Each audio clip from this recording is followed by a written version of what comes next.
Okay, well, hello everyone. I'm James Hart, and welcome to this Orbex Trader Education session, where we're going to be looking at one of the most important areas of trading, which is, of course, risk management. And we're going to be talking in particular about entries, stop losses, risk reward, and trade management. Now, many new traders focus only on how they will enter a trade, but as any trader with any experience will tell you, that is only half of the battle, and knowing how to properly manage a trade and exit your trade is just as important to your long-term success. So to kick off, first of all, then, let's make sure we're all on the same page rather, and let's talk first of all about stop losses, what they are and why they are so important. And as always, if you have any questions during the session, just write them in the chat function, and I'll stop periodically as we go along.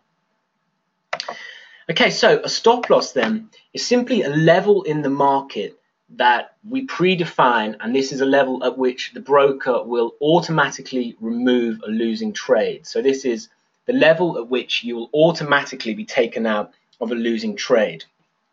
So if we look at this example then, we look at the green line. So let's say if we're buying the euro from 105.42 and we're willing to risk 100 pips, we'd put our stop in at 104.42.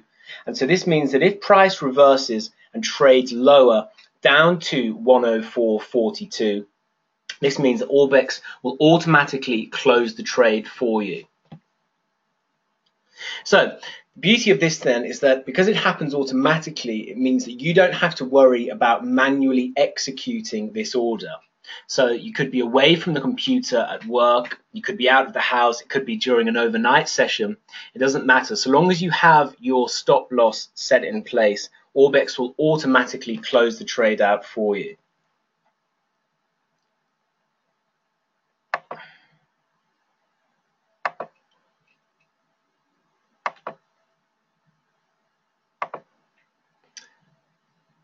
Okay, sorry if there was a little audio delay there. Can I just check that you can all still hear?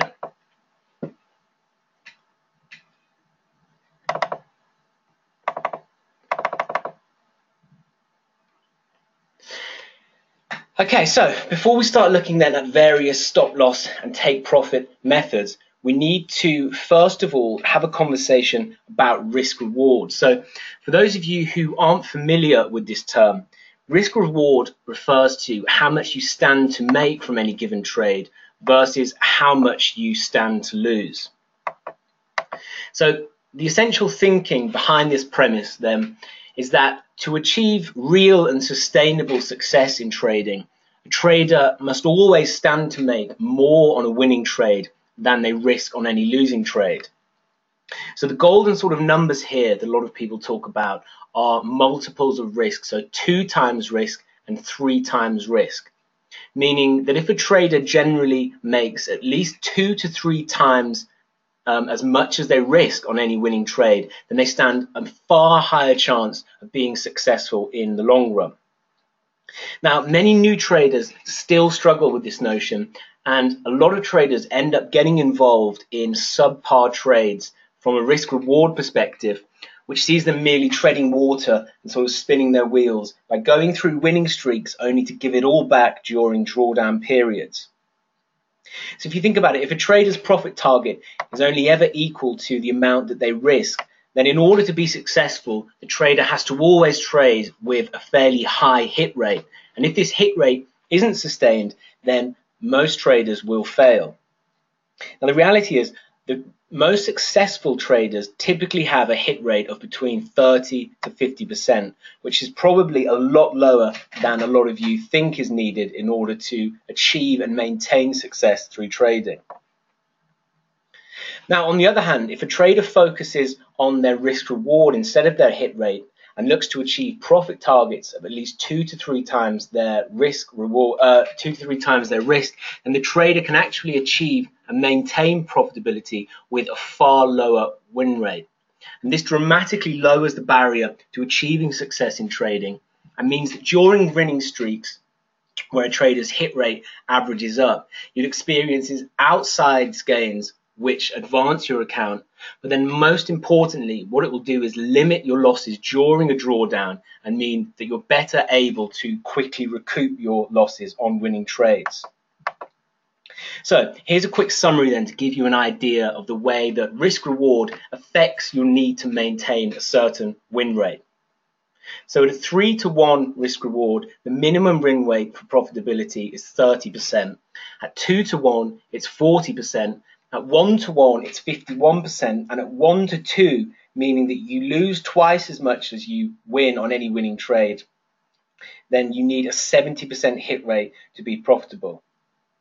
So these are obviously important statistics to consider, and understanding the true function of risk versus reward is going to protect you from falling into the trap which so many new traders fall foul of, which is focusing on win rate instead of risk reward. So many new traders feel that in order to make money and be successful in trading, they need to be winning all the time, even if it means only returning 1 times risk, and in worst cases, making less than they risk. And this is something that I see quite a lot from a lot of new traders that I talk to, is where it's really common for traders at some point to try out what is referred to as inverted risk-reward strategies, whereby, for example, a trader is risking 100 pips on a trade just to make 25 pips. They've got a 1-to-4 risk-reward ratio. And the thinking behind this doomed method ultimately is that such a small profit target has a far higher likelihood of being hit than the wide stop does. Okay, so that these traders operating these strategies think that there's a far higher likelihood that their very narrow target is going to be hit before the market fluctuates and stops them out. However, the issue here is that for every 4 winning trades you have, 1 loser will erase those gains, meaning that the trader needs to achieve a minimum 90% hit rate just to remain profitable. So this is obviously completely juxtaposed to what we just saw, where if you're returning 2 or 3 times your risk, then you can trade with hit rates as low as 30 to 50% and still maintain profitability over time. Now, the crucial element here to remember is keeping your risk small and applying a strategy that has a positive risk-reward return. So you always want to be making more than you risk on any trade, ideally around 2 to 3 times as much. And what this means is that any losing streaks you suffer will quickly be recovered, and that during periods where your hit rate averages up, you'll experience outsized gains which quickly ramp up your equity curve. So for example then, imagine 2 traders. So this is always a good example to get this point across. So one has a strategy with a 1-to-1 risk reward, meaning that they stand to gain as much as they risk on any one trade. So this trader wins 60% of the time, meaning that over 100 trades, the trader would have roughly 20% from 60% of wins minus 40% of losses. So over 100 trades, the trader doing 1-to-1 risk reward with a 60% hit rate is doing roughly 20% in returns. On the other hand, we have a trader with a 3-to-1 risk reward, meaning that they gain 3 times as much as they risk on any trade. This trader only wins 40% of the time, so a far lower hit rate. However, this trader over 100 trades would have a roughly 60% return from 120% of wins minus 60% of losses. So the trader with a hit rate which is 20% lower than the other trader is actually experiencing gains which are 3 times the size of the first trader. So hopefully this really hammers home just how important it is to focus not just on your hit rate, but on your risk-reward ratios as well. So even the first trader has a higher hit rate, the second trader is still far more profitable. Now, the reason why applying a stop loss is so vitally important then is because if you think about it, how can you determine your risk reward on a trade if you don't know what your actual trade risk is? Okay, so if you don't know where you're going to exit the market, then you can't apply a uniform risk profile. And if you can't do that, the odds of you becoming a successful trader become increasingly slim. And ultimately, if you don't have a stop loss in the market, then you're trading, really, what you're doing is risking your entire account, because you never know when the market can move aggressively against you and empty your account, okay? And this might sound like a very cautionary tale, but it's always important to remember that there are these rare instances where these black swan events do happen and we get these seismic shifts in the market, and it's always important to be able to protect against this as much as you can. So although these instances aren't fantastically common, they do happen from time to time. We've seen flash crashes becoming increasingly frequent in the markets. We saw the summer of 2015 flash crashes in the commodity pairs linked to events in China, and then last year we saw the sterling flash crash where sterling suddenly cratered, as well as the moves around the UK's Brexit referendum and the US presidential elections. So in these scenarios, trading without a stop loss in the market would expose your entire account. So it's always important, not just for this reason, but for also just determining your risk on any trade, that you make sure you have this level of protection built in and that you always trade with a stop loss. So now we properly understand the significance of risk reward and its role in our trading, we need to know how to integrate this theory into our actual trade management, because it's always fine to understand the theory behind how we should be operating in the market, but we also need to deal with practical examples of how we put this theory into practice.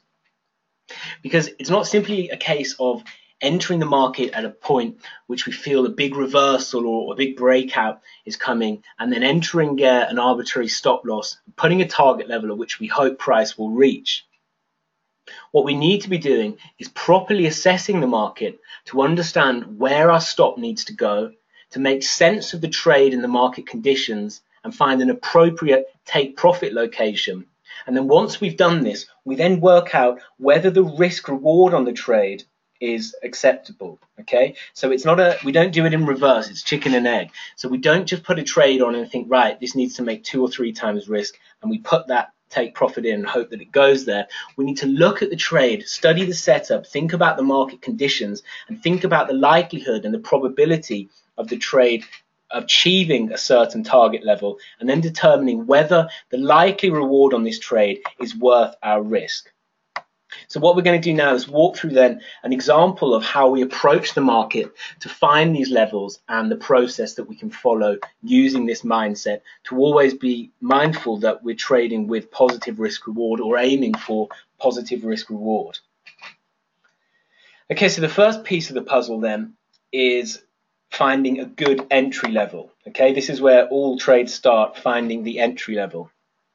So in this chart, we can see then that we have a really great short setup in Aussie yen. So we have price breaking down through this big support level here. You can see we've got 3 big lows at this level. Price breaks down sharply through that level, which had held for several months. We crater down to a low here. We grind to a hold and then slowly start to trade back up higher. And you can see what happens is we trade all the way back up to this level. We retest that big broken base of support, which we now anticipate is going to turn to resistance. And you can see that we also have confluence with the 50% Fibonacci retracement from the high of that last leg down to the low of that leg. Okay, so we've got really nice confluence here between this broken support level turn to resistance and this key Fibonacci level. So where we see these 2 levels line up, we anticipate this is going to be a good level to enter the market, playing for a resumption of this strong bearish move which we've seen in the Aussie yen. So we go ahead and enter our trade at this level. And you can see that price did in fact sell off from this level. However, what you'll notice is that before selling off, we actually pierced that level and traded to the top side. So we broke above that level, traded up to this point here, before then reversing and selling off and trading lower. So often what will happen is traders will see a level like this and they'll sell it because they look at that confluence, they look at the resistance, and they judge that this is a good level to enter the market. However, typically what we'll also see is traders using stops which are too tight. Okay? So usually in this instance, the trader isn't thinking about the structure of the market, the conditions of the trade, and what the setup actually entails. The trader is simply thinking, right, I'm going to sell at this level here because it's a good setup, but I only want to risk 50 pips, maybe I want to risk 75 pips. They're thinking in arbitrary terms which have nothing to do with the underlying market conditions. So in this example, we can see then that the Aussie yen actually pierced that resistance level by around 130 pips before then reversing and cratering to give a really good trade. However, most traders in this scenario, or most new traders at least, they would have had their stops far too tight. They would have got pinged as price popped above that level, and they would have been stopped out before price actually reversed and sold off. However, if we'd been properly assessing the market, looking at the conditions of the setup, looking at the structure of the market, then the most logical place for us to put our stop would have been above this last high before price broke down. Okay, support and resistance levels are usually areas of quite volatile trading due to the large number of orders which are typically being transacted at these levels. They're areas of volatile shifts in order flow. And so they won't always work with the precision that many technical analysts would like them to. However, these areas do tend to work well, and provided that you're sensible in how you place your stop, you can typically make good profit trading at these levels. So again, looking at this situation then, we've seen price trading into this big support level 3 times. We've had 3 solid touches. We get one last bounce to the upside, price puts in a high here, and then from this point we trade and break down sharply through that support level. So if we're selling at this level here, really we need to expect that price is going to run anywhere from between this level right back up to test that high. And really this high is going to be the pivot point for this trade. So if we're short at a retest of these broken lows, our stop needs to be sitting just above that high to give the market the chance to run up and test that level. Okay, and you can see that we didn't actually go as far up as that level. We did run about halfway up into that range before reversing and selling off.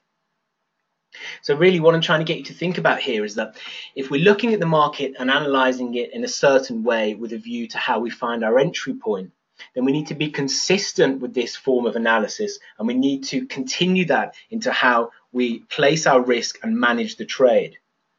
So if we're using structure to enter a trade, if we're entering at a test of broken support which we expect to act as resistance, then we need to be looking at the last key structural level in the market and be using that to place our stops on. So again, if we're short at a retest of these broken lows, we want to be putting our stop above that last key high. Now, placing stops in this manner allows the market more room to adjust and for the reversal to occur, okay? Because there will be instances where price runs up, touches this type of level and just collapses, okay? And those are always very glorious moments indeed. But far more common is that price will touch these levels, chop around, you'll get some volatility before the reversal occurs. And unless in your own risk management and your own trade management, you have these inbuilt mechanisms to ensure that you don't get caught out on these little piercings, then you're not going to stick around for very long. So again, it's always important to make sure that you're looking at the market in a logical way when you're determining where both to enter and to place your stop. Okay, so once we've worked out our entry point then, and once we've identified a stop location that makes sense for the trade setup and considers the market conditions and structure of the market, then we also need to establish a target based on the same premise. And the importance of this is, once we've established a solid target location, this will tell us whether or not we should take the trade. Because as we touched upon earlier, many traders mistakenly believe that determining risk reward on a trade is as simple as choosing which multiple of risk we would like to target. So we enter at this level here, our stop goes at this level, we'd like to make 3 times risk, that's our target. However, just as we talked about with picking an arbitrary level for stops, so it's as arbitrary as saying we want our stop to be 50 pips, I only want to risk 75 pips, whatever the number is. It's an arbitrary way of looking at the market which doesn't serve any real purpose. So what traders always need to be doing is looking at the market to work out where their target should be based on the same reasoning used to work out where the stop loss should be, where the entry point should be. So once you've got your entry and you've got your stop, you've got your risk identified, once you've worked out a good profit target, you can then work out what your risk reward is likely to be on the trade, and you can say, okay, look, this is 2 times risk, I'm happy to take this. Or you can say it's actually closer to 1 times risk, I'm going to stand aside and wait for a better setup. Okay, so if we actually look then at our entry point, and we consider our reason for the entry was that price has broken down through this big low, which has held for several months. We've had this large move, okay? We look back up to what happened at this point here. We can anticipate that price is going to come back down and test this low. Okay, so if we traded back up and retested that broken support, what this is a very classic trend resumption play where price has broken through support in a bearish trend, traded back up, retested that broken support, which is now resistance, and then what we look for is price to trade all the way back down to that initial low. Okay, so if we look at what happened here, price broke down through this low, put in a new low, traded back up, reversed, sold off, tested that initial low and bounced and then sold off again. So although we could anticipate that because we're viewing this as a bearish trend, you could make the argument for holding the trade open past this point. However, what we always want to be doing again is managing our risk and looking for the best likely target. So although we are anticipating this is a bearish trend and price could continue to the downside, we also have to be aware of the risk that price could test this initial low and form a double bottom and bounce and simply chop around, or potentially even reverse and come back up, and we'd have to exit the trade for less profit or for break even. Okay, what we're always looking to do is be able to justify the return on the trade, to measure the reward, measure the risk, and establish whether or not it's worth taking. So in this instance, if we're short from this level here, our stop is above this high, that's roughly 340 pips worth of risk. And if we're targeting a move back down to this initial low, that gives us around 700 pips. So that's roughly a 2-to-1 return on this trade, which, as we talked about, is a great proposition. So if the take profit distance had been less or the stop had to be wider, this would have made the trade closer to 1-to-1, which is not the type of trade we want to be taking. And again, it's up to you to show discretion with your risk management. And in these instances where you identify, even if the setup looks good, okay, if the setup looks good but the risk reward isn't perfect, then you just have to stand aside, because there's plenty of opportunity on a daily and weekly basis, depending on however you trade, and there's always going to be a better setup. So there's no need to get involved with subpar setups simply because you've got itchy fingers. So again, we identify a solid entry level, we identify a stop loss which makes sense for the trade, and then we identify a profit target, which doesn't necessarily have to be a home run, but what we're looking for is a trade that makes sense. So we want to get the most out of the move instead of increasing our risk. Okay, so again, if we're targeting a move down to this level, we know that the market stands a good chance of making that move. Okay, so we can see what's happening with this setup. We've got this bearish trend structure in place. The market stands a good chance of moving down to that level, and that gives us a nice 2-to-1 risk reward. What there is no need to do at this point is try and hold on and be greedy and think, well, it might break down through that low and trade on to make a new low, because then what we're doing is introducing new risk to our trade. We're introducing dynamic risk, because what we run the risk of there is seeing a double bottom occur here and actually seeing a reversal which wipes out our trade. So again, it's always about achieving the best possible maximum reward within a context that makes sense for the trade setup, and not being overly optimistic and trying to hang on for every last pip, because again, there will be more trades. Okay, so hopefully this process then shows you the sort of realistic approach that you need to be taking in your trades, and how to use risk reward within your trade management and trade execution.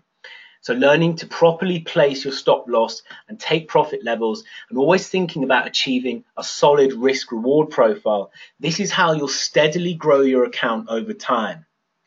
Now, there is far more to pursuing positive risk reward than simply setting arbitrary target levels and arbitrary stop levels. So again, I hope that this very realistic process, methodical approach has helped you understand how to establish these various levels and the sort of mindset that you need to get into when you're looking at the market, trying to pick your trades. Now, once we set our stop loss and take profit levels, it's really important that we stick to them to ensure our positive risk reward delivers positive returns over time. Because what we need to do to make sure that that happens is apply it in a uniformed manner. Okay, because one of the core tenets of trader psychology is developing the discipline to stick to your plan. And this is a really great example of where this discipline is truly necessary. Because you see, a common mistake and hurdle to success among a lot of new traders, and even some seasoned ones, comes down to situations such as exiting trades prematurely or moving stops out. Okay, and I'm sure that some of you have suffered this. I know that I have plenty of times over the years. What happens is you enter a trade, you place your stop, you place your take profit. Okay, the market is on the way to hitting your take profit level. However, it gets close to the level, it then starts to reverse a bit, it's coming back. You get concerned that you're going to give back your profits on this trade. And so instead of waiting to see what the market does and accepting what it gives you, and embracing the process over the individual outcome, what you do is you close the position out. And what you do is you exit prematurely. Okay, so let's say that your risk reward is 3 to 1, and you end up coming away with roughly 1.5 to 1 or 2 to 1. That might be fine on a one-off basis. But if you continue to do that over time, then all that really does is eat into your overall risk reward profile on your strategy. Okay, so if you have a strategy which is based on returns of 3 to 1, but you continue to sabotage it by exiting trades prematurely, then all you're going to do is eat into those returns and damage your overall performance. And the same is true for moving stop losses. Okay, if your stop losses get widened out, it's the same as your profit targets being shortened. All you're doing is eating into your risk reward. So again, it's really important to remember that you need to develop the discipline, and also, a lot of this confidence, really, the confidence that it takes to stick to your strategy comes from spending the necessary time studying the market, testing your strategy, because there are very few people who have the psychological starting point to be able to operate in this manner from the get-go. So it really is a question of building up your discipline and building up the confidence to manage your emotions in these situations and stick to your defined target levels and your stop loss levels. Now, as well as just using market structure to identify target levels, what we can also do is use indicators, okay? And this will be extremely helpful for a lot of you who aren't particularly raw price action traders, because indicators can be a really effective tool for helping us stay in a trade past our designated target. Okay, so I know we've just talked about sticking to target levels, but there are some exemptions to this rule. And what I'm going to do is show some of you some techniques that you can use for holding on to winning trades. Because at the end of the day, and I'm sure that you've all heard the old market adage about cutting losers short and letting winners run. Okay, but there is a very clear difference between having a methodical, well-defined, structured approach to keeping trades open and simply throwing a Hail Mary, keeping the trade on and thinking that it's going to go forever. Okay, so again, as well as using market structure to identify these levels, we can also use indicators. And in terms of being conservative and setting an appropriate target level, it always makes sense to look for a key structural level such as support and resistance, like we just talked about with the example that we just looked at, where we were aiming essentially for a double bottom. However, there are instances where we can use indicators to help us identify if there is a likelihood of the trade running on for longer and the potential for us to keep it open. So in this example then, you can see that we have the dollar yen selling off from an ABCD correction, which is a classic harmonic trade. It's one that I use a lot. These ABCD corrections, this symmetry move. So price sells off from this level, we trade down, we run into this support level here, okay? And now again, in terms of identifying a target level, if we were short from this D point, and we were looking at the market, again thinking about what we just talked about, where would we be looking to exit the trades? We'd be looking at this A level here, which is the low of the pattern. We'd see that we've got these two lows coming in here. So we know that as price comes down into this area, we've got strong support and we're likely to see a bounce. And you can see that price did in fact bounce initially from that point. So we traded down to A, we then bounced, traded all the way back up here. We didn't get back up to our entry level. However, we then reversed and got this massive sell-off. Now, importantly, if we look at what the MACD indicator is telling us, as price comes down to test that A level, we can see that the indicator was showing us that the market was still heavily bearish. Okay, so although we've got price testing a key structural level, you can see that the moving average convergence divergence indicator, the MACD, which is a fantastic trend direction tool, is telling us that the market remains bearish. And so this is a good indicator that we could look to hold this trade on for longer. So if we look at these two lines on the MACD indicator, so the first horizontal line shows us where the MACD indicator got short.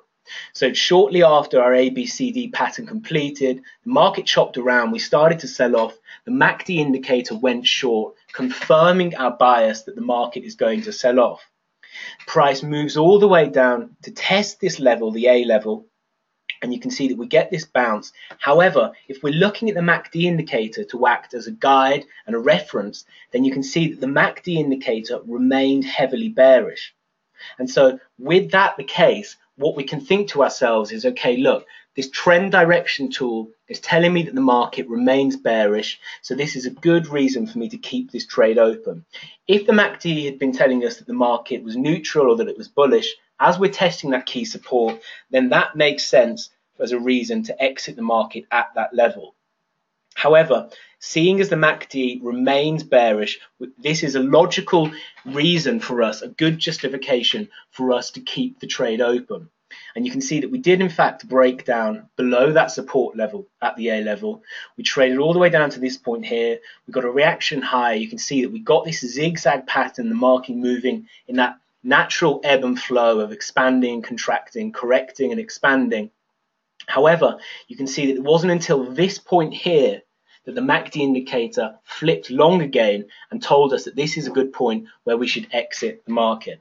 Okay, so if we're looking at the MACD indicator to confirm our bias to stay in a trade, then we also need to monitor the indicator and use it as a reason to exit our trade. Okay, so what we think to ourselves is, look, we have a structural target on a trade. I'm going to hold my trade to that structural target. But as price gets there, I'm going to consult the MACD indicator or whichever indicator it is that you use. And if that indicator tells me that there's a likelihood that the trade is going to continue, then I'm going to hold the trade open until such a point that the indicator tells me to close the trade. And by doing that in this instance, we actually would have exited the trade with a roughly 500 extra pips. Okay, so this is a great example of where using an indicator can really help you to stay in the trade longer. And look, this won't always be the point. There will be times when the indicator says stay in the trade longer. You hold it on, you get good profit, but then the trade reverses. What I'm trying to show you here is, again, the process of how you can use these tools in a methodical, structured way, which removes your emotional response to risk management, to keep your trade open and give yourself a chance of hitting a longer winner. Now, another method that we can use for helping us stay in a trade longer is to apply a trailing stop. And the idea behind a trailing stop is that as price starts to move down in your favor and the trade progresses, instead of exiting at a defined target, what you do is trail your stop down, so you bring it down closer to where the market level currently is, and then you keep doing this, and then if the market reverses at any point, it takes you out where your trail stop is to lock in more profits. So let's take a look at an example of this then. Okay, so here's a really good example of where we can use structural points to act as trailing stop locations. So let's say, for example, then that we get short at this level. You can see that we've got this head and shoulders pattern. We've got the right shoulder completing at this left shoulder location. We sell off. We're short in the market. Our stop is above this level here, above the last structural high like we talked about. So what we wait for to happen then is we wait for price to start making more structural points. So how this works then is that we look at the market and again, we identify where our target should be on the trade. So like we talked about, if we're short from this point here, where's the next key structural point where that makes good sense to use as a target? Okay, so the market has sold off sharply. We've made a big low here. We've corrected, put in a solid high. So it makes sense to expect that the market is going to grind its way down to this target level here. So that's a good, solid location to use as a target. We've got good risk reward. So we take the trade. We're in the position. However, what we're doing is monitoring price as it develops. And what you can see is that price is forming that typical zigzag fashion of making lower lows and higher and lower highs. Now, if this was a bullish trade, it would be making higher highs and higher lows. But what we're seeing here, because this is a bearish trade, price is selling off, making lower lows and lower highs. And what we can do is behind each of those lower highs is actually trail our stop down. Okay, so if our stop is up here, we wait for the market to put in these lower highs and bring our stop down. And these yellow lines are supposed to indicate the sort of chronological journey of where we could have moved our stop down to. And importantly, what we need to look at is what happens when we get down to our defined target level. So as price gets down to this target level, we can either think, right, we're going to exit the market at this target level like we defined at the start, or we can think, no, I'm going to trail the stop down to below that last key structural level, and I'm going to give the market a chance to continue the trade. So if the market bounces from here and takes us out at this level, okay, we lost some of the possible profit on that trade, but what we're doing is giving the market the chance to continue this move, again, in a structured and defined, well thought out way.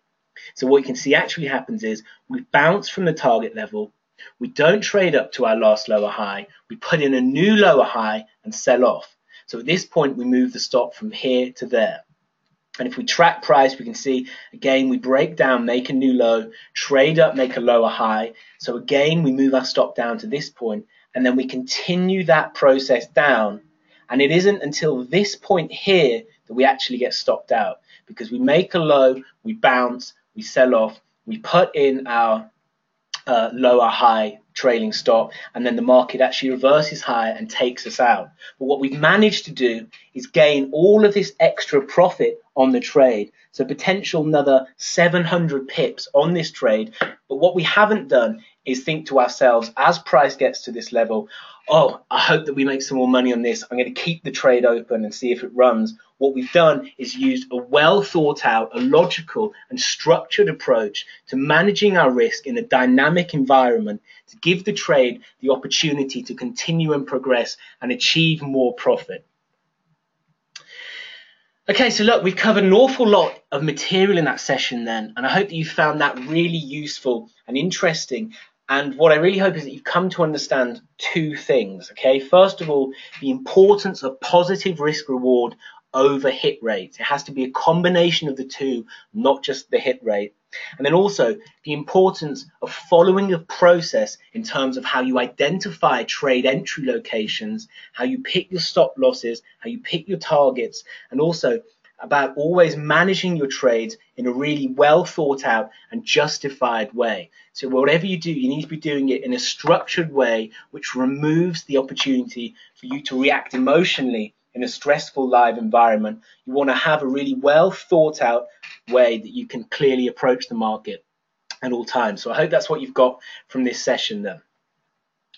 Okay, well look, thanks a lot everyone for joining me today. Are there any questions I can answer just before we wrap this up?